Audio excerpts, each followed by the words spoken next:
Hello friends, welcome back to our channel. I hope आप सभी अच्छे होंगे और आपकी तैयारी भी बहुत अच्छे से चल रही होगी। जैसा कि आपको पता ही है, अपनी ये डीएसएसबी की टॉपिक वाइज सीरीज चल रही है और इसके अंदर हम कर रहे हैं पीडी की अपनी 2 क्लासेज हो चुकी हैं और आज है अपनी 3rd क्लास, पार्ट 3 आएगा ये। और इसके अंदर हमने पहले जो किया था, मैंने क्लासिफिकेशन ऑफ पीडी करवा दिया था, classification of solution of partial differential equation करवा दिया था और उसके बाद हमने क्या किया था, कल किया था हमने first order partial differential equation के सॉल्यूशन हम किस तरह से निकालते हैं। उसमें हमने किया था कि लैग्रेंज मेथड किया था, जिसको हम मेथड ऑफ कैरेक्टरिस्टिक्स बोलते हैं, और वो एक ही मेथड है फर्स्ट ऑर्डर की लीनियर पार्शियल डिफरेंशियल इक्वेशन को सोल्व करने के लिए आपके सिलेबस में। ठीक है, आज हमें करनी है कि नॉन लीनियर जो फर्स्ट ऑर्डर की पीडी होगी उसको हम सोल्व करने के लिए कौन कौन से मेथड करेंगे। ठीक है, क्या होगी अपने पास non linear first order PD. ठीक है, non linear first order PD होगी, उसको सोल्व करने के आपके पास 2 मेथड रहेंगे। एक तो रहेगा जैकोबी मेथड और एक रहेगा चारपिट मेथड। लेकिन उससे पहले एक कंसेप्ट आता है कंपैटिबिलिटी का, कि अपने पास जो non linear partial differential equation है वो कंपैटिबल भी है या नहीं है। अगर वो कंपैटिबल है या नॉट कंपैटिबल है, ये चेक करना है, ये करेंगे आज। दूसरा मैं आपको बताऊंगी कि non linear partial differential equation को सोल्व करने के 2 मेथड है, एक है जैकोबी मेथड और एक है चारपिट मेथड। ठीक है, चलो फिर आज इतना ही करेंगे और ये करते हैं स्टार्ट फिर। ठीक है, चलो एक भाई प्लीज चैनल को शेयर किया करो आप लोग और वीडियो को लाइक किया करो प्लीज। और चलो फिर करते हैं स्टार्ट। पहले है अपने पास कंपैटिबिलिटी कंडीशन। ठीक है, compatibility condition non linear partial difference, ये नॉन लीनियर फर्स्ट ऑर्डर की partial non linear partial differential equation के अंदर ही हम कंपैटिबिलिटी चेक करते हैं। ठीक है, अब देखो the first order PD non linear रहेगी। the first order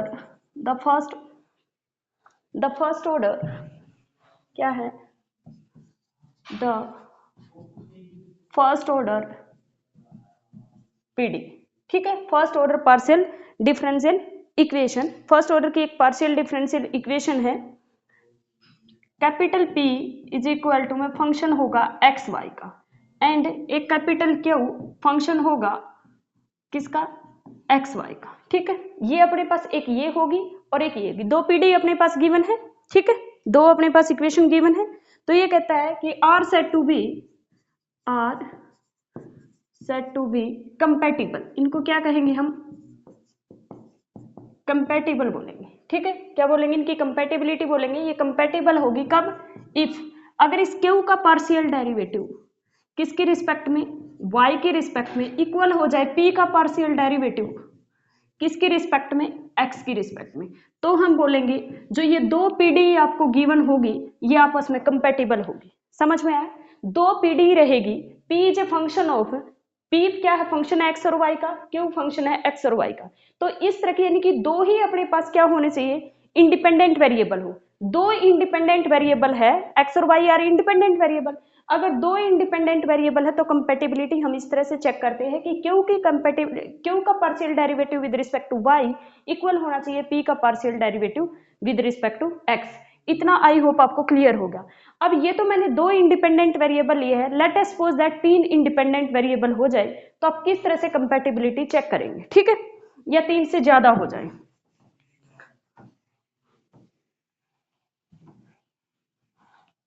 let the first order PD, let the first order definition लिखो, पहले प्रॉपर डेफिनेशन लिखवा देती हूँ, ये 1 मिनट डेफिनेशन। अगर अपने पास ऐसा हो कि f एक फंक्शन है एक्स वाई जेड, एक फंक्शन है एक्स वाई जेड, p और q भी होगा क्योंकि z का partial derivative with respect to x, z का partial derivative with respect to y। एक अपने पास ये दे रखी है और दूसरा मेरे पास ये दे दिया। दो पीडी की कंपैटिबिलिटी चेक करनी है तो 2 पीडी की होगी। ठीक है, x Y Z P Q is equal to 0, ये 1 और 2, then 1 and 2 is compatible if, कब कहेंगे, जब अपने पास f का पार्शियल डेरिवेटिव, f और g का पार्शियल डेरिवेटिव विद रिस्पेक्ट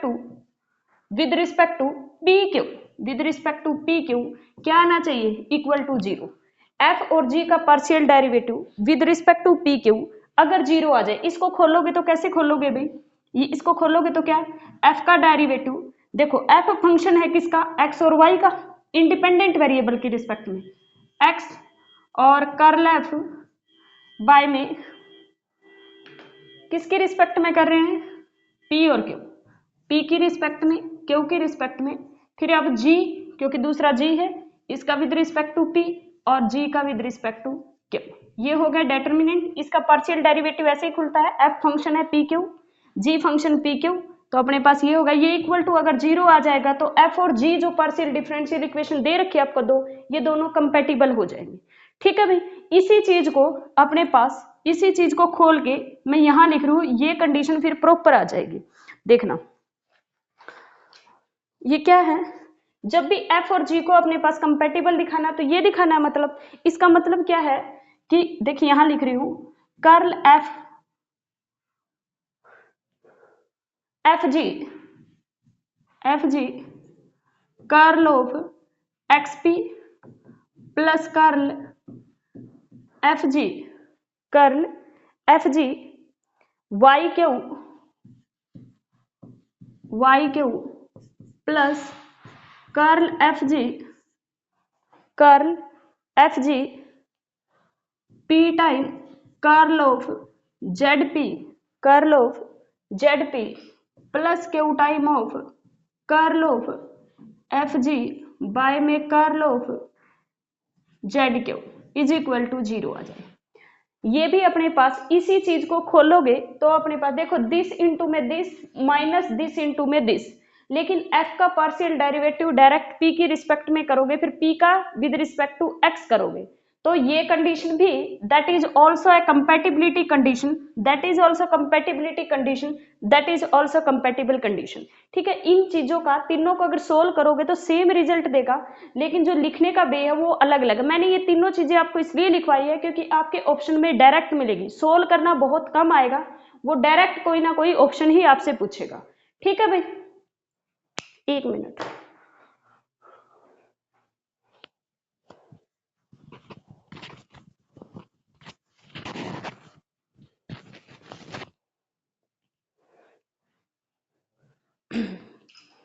देखना क्या है, अपने पास दो पीडी होगी, इनको हम कंपैटिबल कहेंगे अगर इस कंडीशन को सेटिस्फाई कर जाए या इस कंडीशन को सेटिस्फाई कर जाए या इसको याद कैसे रखोगे, एफ और जी का एक्स और पी की रिस्पेक्ट में होगा, फिर इसका क्या होगा वाई और क्यू की रिस्पेक्ट में होगा, फिर पी टाइम जैसे ही जेड लोगे तो पी टाइम जेड पी हो जाएगा, क्यू टाइम जेड क्यू हो जाएगा। क्लियर है भाई इतना? चलो, ये थी कंडीशन ऑफ कंपैटिबिलिटी। अब डेफिनेशन लिखो कंपैटिबिलिटी की। ये ऑप्शन एज इट इज आएंगे आपकी पीडी में, ऐसे ही क्वेश्चन आएंगे, सोल्व करने वाले बहुत कम क्वेश्चन आएंगे। जो मैं करवा रही हूँ आपको वो मोर देन इनफ है, उसी की प्रैक्टिस करिए बस आप।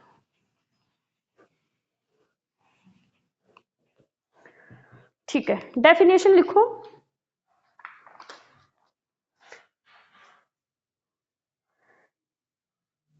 लेट एफ फंक्शन है x Y Z P Q is equal to 0 and G function है x Y Z P Q is equal to में 0। ठीक है, ये दो अपने पास इक्वेशन दे दी। दिस सिस्टम ऑफ इक्वेशन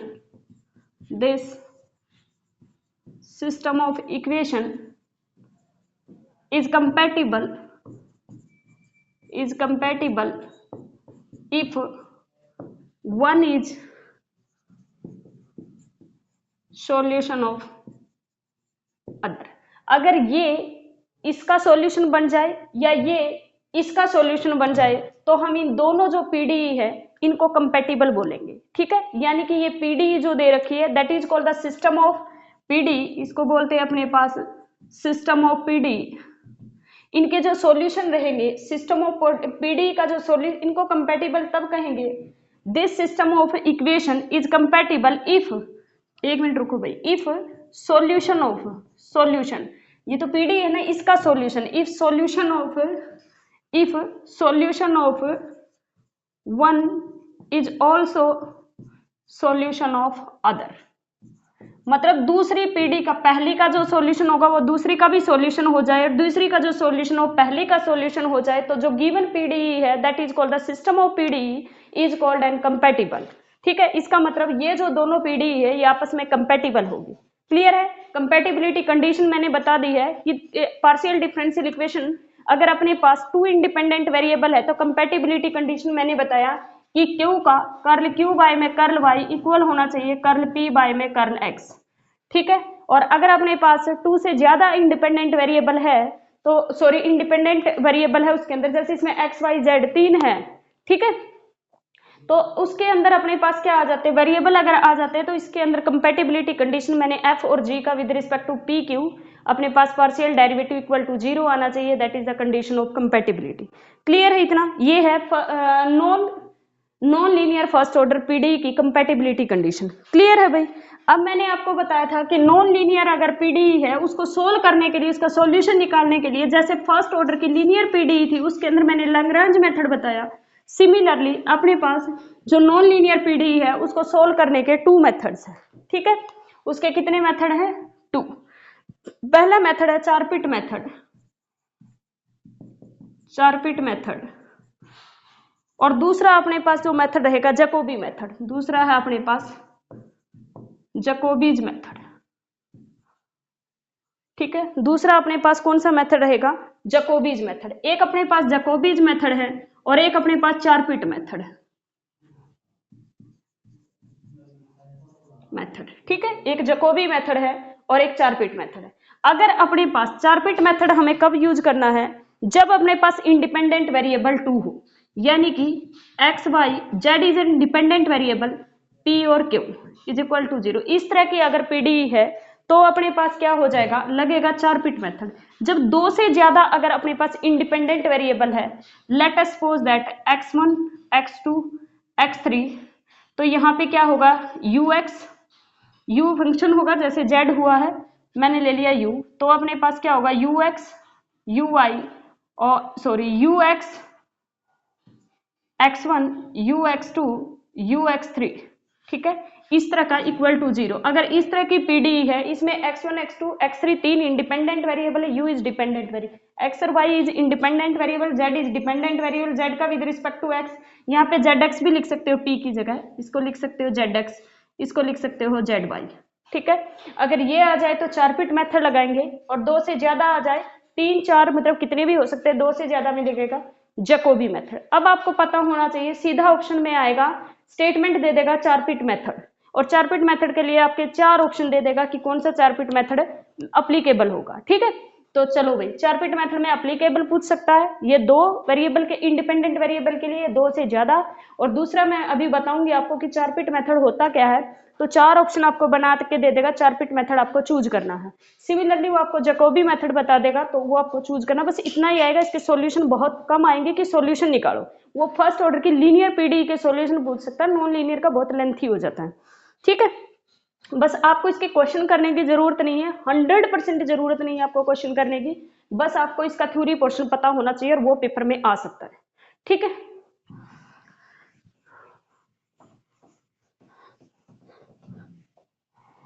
चलो, सबसे पहले हमें करना है चारपिट मेथड, चारपिट मेथड, ठीक है। चारपिट मेथड, चारपिट मेथड के अंदर क्या है भाई? चारपिट मेथड के अंदर गिवन पीडी क्या होगी?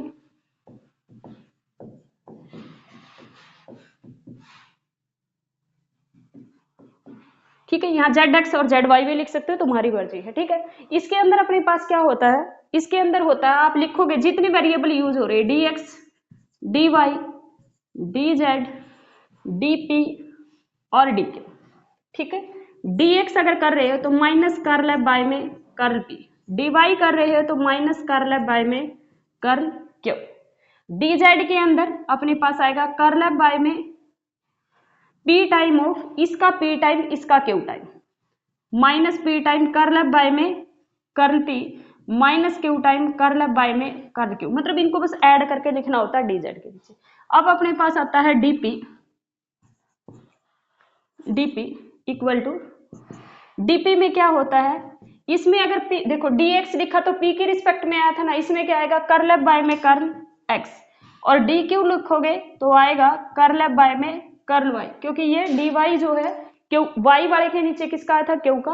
और वैसे भी पता है ना, जब तुम क्यू लिखते तो वो क्या होता है, कर्ल एफ वाई में कर्ल वाई को ही तो क्यू बोलते, तो डी वाई के नीचे ही आएगा ये। पी किसको बोलते हो आप, कर्ल एफ वाई में कर्ल एक्स को। देखो पी में क्या बता के क्या है, कर्ल एफ वाई में कर्ल एक्स, तो डी एक्स के नीचे विद रिस्पेक्ट टू पी रहेगा, डी वाई के नीचे ये डी जेड दोनों का होता है, तो पी टाइम ऑफ पहला और क्यू टाइम ऑफ दूसरा। अब डीपी आया है तो किसका आएगा, एक्स का आएगा, और प्लस में क्या आ जाएगा, पी ऑफ जेड का कहीं जिक्र नहीं आया ना, तो इसका मतलब पी और क्यू में आएगा, तो पी कर्ल एफ वाई में कर्ल जेड, और प्लस में यहाँ क्यू है तो क्यू आ जाएगा कर्ल एफ वाई में कर्ल जेड। ठीक है भाई, Q time curl F Y में कर्ल जेड। ठीक है, क्लियर है इतना, आई होप क्लियर हो गया। दैट इज कॉल्ड द, देखो एक बार चारपिट मेथड के अंदर ये पीडी होगी जो कि 2 इंडिपेंडेंट वेरिएबल होंगे, तो इसके अंदर क्या होता है, dx, dy, dz, dp और dq, जो भी इसके अंदर वेरिएबल है सबके dd ले लो। अब हमें सबसे पहले dx लिखा हुआ है, हमें पता है dx लिख रखा, तो dx का तो कुछ भी नीचे आएगा नहीं, तो f का, इस f का ही आएगा जो भी नीचे आएगा सबके। f का विद रिस्पेक्ट टू क्या आएगा, p, f का किसकी रिस्पेक्ट, इसका रिलेशन p के साथ है ना, तो f का विद रिस्पेक्ट टू p आएगा, इसका विद रिस्पेक्ट टू क्यू आएगा, लेकिन ये नेगेटिव आएंगे, इनके क्या आएंगे, नेगेटिव। dz तो इन्हीं दोनों से बना है, तो p टाइम ऑफ इसका, q टाइम ऑफ इसका कोफिशिएंट, तो p टाइम ऑफ इसका नीचे जो है, q टाइम इसका कोफिशिएंट। अब कौन बच गए, dp और dq। अगर इन्होंने इसके साथ बनाया तो अब ये भी इसी के साथ बनाएंगे, तो इनके नीचे क्या आएगा, dp के नीचे आएगा कर्ल एफ वाई में कर्ल एक्स, इसके नीचे आएगा कर्ल एफ वाई में कर्ल वाई, प्लस में इनके नीचे क्या आएगा, प्लस, प्लस में क्या आएगा, dp है, p है तो p आएगा, q है तो q है। बचा हुआ क्या बच गया था, dz, z का तो कहीं यूज ही नहीं हुआ, तो एफ वाई में जेड, एफ वाई में जेड। क्लियर है इतना, चलो that is called the Charpit method. ठीक है, एक और यूज कर लो इसी के, एक और होती है कंडीशन, लास्ट जो कंडीशन होती है डी एफ बाई में जीरो, क्योंकि ये वाली जो होती है राइट हैंड साइड में जो होता है वो हमेशा जीरो ही होता है, डी एफ बाई में जीरो, इसको बोलते हैं चारपिट मेथड। ठीक है, चारपिट मेथड में निकालोगे कैसे, अगर क्वेश्चन निकालो, मैं वैसे बता देती हूँ पर पेपर में आएगा नहीं। आप पहली दो यहाँ पे वैल्यू रखोगे, आपको इक्वेशन गिवन होगी, पहली इसको रखोगे तो इन दोनों से सॉल्यूशन निकाल लोगे, या फिर इन दोनों से सॉल्यूशन निकाल लोगे, या इन दोनों से क्या निकालना आपको P और Q की वैल्यू निकालनी है, इनको सोल्व करके किसकी वैल्यू निकालनी है, P और Q की वैल्यू निकालनी। फिर आपको क्या करना है, इसके बाद जो सॉल्यूशन निकालना वो होता है dz is equal to P dx plus Q D Y. अब P की वैल्यू और Q की वैल्यू यहाँ से आ जाएगी, जैसे हमने फर्स्ट ऑर्डर लीनियर पीडी में किया था, किन्हीं दो को लेके P और Q की वैल्यू निकाल लो, यहाँ P की वैल्यू रख लो, यहाँ Q की वैल्यू, दोनों साइड इंटीग्रेशन कर दो, तो यहाँ से z इज इक्वल टू कुछ भी आ जाएगा, यहाँ पे c1x, यहाँ पे आ जाएगा c2y, ये तुम्हारा क्या हो जाएगा, सॉल्यूशन हो जाएगा किसका, नॉन लीनियर पीडी का। ये आएगा नहीं, बस यही आता है पेपर में, क्योंकि अभी तक मुझे लगता है सबसे हार्डेस्ट पेपर जो रहता है वो रहता है राजस्थान का, और मैंने वहां पर भी क्वेश्चन जो राजस्थान के प्रीवियस ईयर पेपर देखे, तो राजस्थान के प्रीवियस ईयर पेपर में भी इससे ज्यादा नहीं पूछा गया है। ठीक है, चलो ऐसे नहीं मैं आपको कुछ भी करवा रही हूँ, कंपटीशन के लिए अगर करवा रही हूँ तो सारा सब कुछ देख के फिर ही करवा रही हूँ। ठीक है भाई, चलो अब नेक्स्ट जो हमें करना है that is called the Jacobi method. Next अपने पास क्या है, जैकोबीज मेथड। जैकोबीज मेथड क्या कहता है, जैकोबीज मेथड का तुम्हें पता ही है, अभी मैंने बताया था, इसमें क्या होंगे, इंडिपेंडेंट वेरिएबल ज्यादा हो जाएंगे,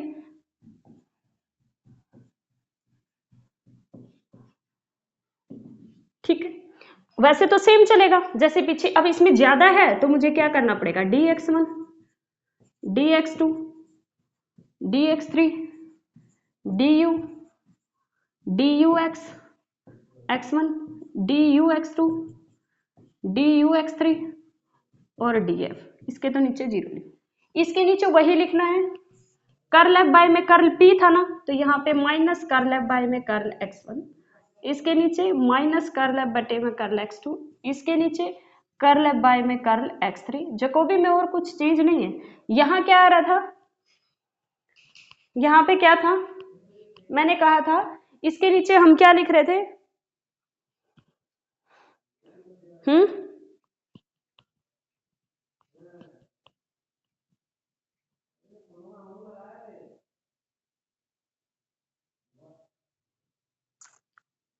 वही इसके नीचे लिखेंगे फिर।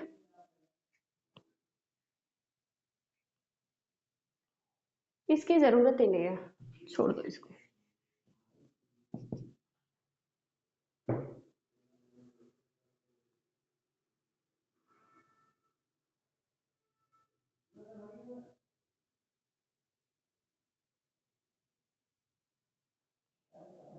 इसमें क्या होगा, कर्ल एफ बाय में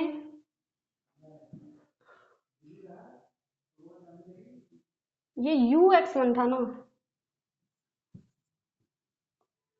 ये ux2 था, ये ux3 था, तो ये क्या आ जाएगा, कर्ल एफ बाय में curl x1, curl F by में कर्ल x2, और ये आएगा कर्ल एफ बाय में कर्ल x3। ठीक है भाई, 1 मिनट थोड़ा सा होल्ड करो बस।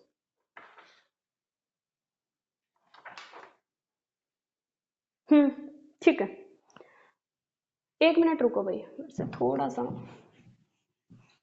जैकोबी मेथड जो रहेगा, इंडिपेंडेंट वेरिएबल वही 3 होगी, इसका लिखने का जो वे है x1 x2 x3, यहाँ आप लिखोगे p1 p2 p3। p1 p2 क्या 3 है, p1 p2 जैसे p और q लिया था वहां पे, यहाँ पे p1 p2 p3 आ जाएगी, और इसका जो लिखोगे वो क्या होगा, वही dx1 बाय में माइनस कर्ल एफ बाय में कर्ल p1, क्योंकि जो बुक में ले रखा है, मैं जो करवा रही थी वो आपको करवा रही थी उससे रिलेट करके, लेकिन आपकी बुक में ऐसे दिया गया है तो आप ऐसे ही करिए, क्योंकि पेपर में आएगा तो बुक से ही आएगा ना। कर्ल dx1 बाय में कर्ल एफ बाय में कर्ल p1 जो भी आया, उसमें विद रिस्पेक्ट टू में p आया था, यहाँ पे x2 रखोगे तो क्या आएगा, कर्ल एफ बाय में कर्ल p2 माइनस का, dx3 करोगे तो क्या आएगा, कर्ल एफ बाय में कर्ल p3 आ जाएगा, और dp1 करोगे तो कर्ल एफ बाय में कर्ल x1, अभी बताती हूँ 1 मिनट, कर्ल एफ बाय में कर्ल x2 और कर्ल एफ बाय में curl x3, that is the Jacobi method. देखो उसके अंदर, इसके अंदर कहीं पर भी वो जो डिपेंडेंट वेरिएबल है वो नहीं दे रखा, अगर डिपेंडेंट वेरिएबल नहीं दे रखा तो सीधी सी बात है ना, वो एडिशन नहीं होंगे उसके, जो हम करते थे ना कि प्लस में p टाइम ऑफ दिस, वो नहीं होंगे। तो इसमें होता है कर्ल एफ बाय में curl p1, curl F by में curl p2, curl F by में कर्ल p3, dp1 के डिवाइड में होता है कर्ल एफ बाय में कर्ल x1 और कर्ल एफ बाय में curl x2, curl F by में कर्ल x3, ये बिल्कुल सही है और यही होता, that is called the Jacobi method. ठीक है भाई, ये किसके लिए यूज होता है, फिर इसका सॉल्यूशन कैसे निकालोगे तुम, dz इज इक्वल टू में p1 dx प्लस में p2 dy और प्लस में p3 dz। आपको इन 6 इक्वेशन को यूज करके पहली 2 को ले सकते हो, लास्ट 2 को ले सकते हो, इनको ले सकते हो, इनको ले सकते हो, इनको ले सकते हो, फर्स्ट को लास्ट को ले सकते हो, सेकंड को इसको ले सकते हो, किसी भी 2 को ले सकते हो। आपको p1 p2 p3 की वैल्यू निकालनी है, इसके अंदर पुट करना है, दोनों साइड इंटीग्रेशन करना है। तो यहाँ से अपने पास z is equal to let us suppose that c1x plus में c2y प्लस c3z, मैंने z वैसे ही लिख दिया, ये x1 होगा, ये x2 होगा, ये x3 होगा। ठीक है भाई, तो यहाँ से x1 ये अपने पास x2 होगा और ये x3 जो भी लेके चली वही तो होगा ना, क्योंकि लेके ही x1 x2 x3, तो that is the solution bye Jacobi method. ठीक है, सॉल्यूशन आपके पास नहीं आएगा, सिर्फ जैकोबी मेथड आ सकता है।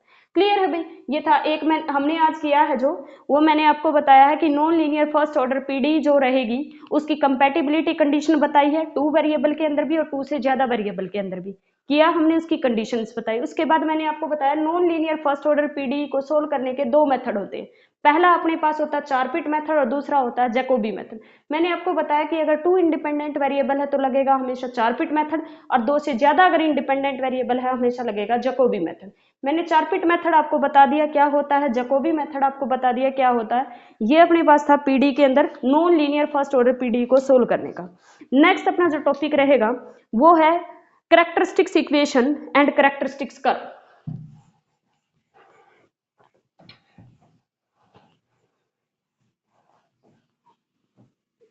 नेक्स्ट अपने पास है कैरेक्टरिस्टिक्स इक्वेशन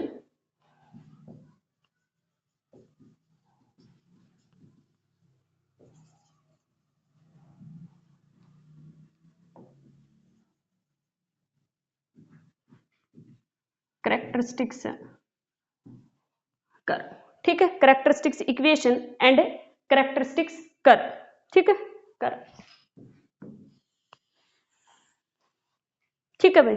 चलो, आपको क्या होगा, अब तक मैंने फर्स्ट ऑर्डर की लीनियर पीडीई की बात की है। अब तक हमने क्या किया है, फर्स्ट ऑर्डर की लीनियर पीडीई की बात करेंगे। अब मुझे करना है सेकंड ऑर्डर पीडीई। एक काम करते हैं, चलो इसको कल करते हैं, क्योंकि अब ये आ गया सेकंड ऑर्डर की।